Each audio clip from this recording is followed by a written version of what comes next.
Probinsyano po ako, hindi naman ako mayaman. I am living on my retirement pay. Wala akong negosyo. Wala akong outside source except my retirement pay. I was born in 1945. Nagtrabaho ako. Lahat ng trabaho, lahat ng hirap. Hanggang bago ako nag-retire sa politics. Do you think I cannot accumulate even 5 billion? Sa negosyo ng asawa ko? Pati ang sweldo ko? Siyempre, sir, may negosyo ang asawa ko. Both the first and the second, puro mayaman yan sila. Thank you, Mr. President. Ano magnegosyo eh? Plus sweldo ko malaki.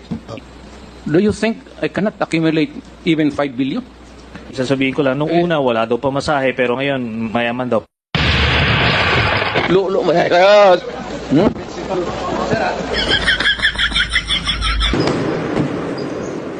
Probinsyano po ako, hindi naman ako mayaman.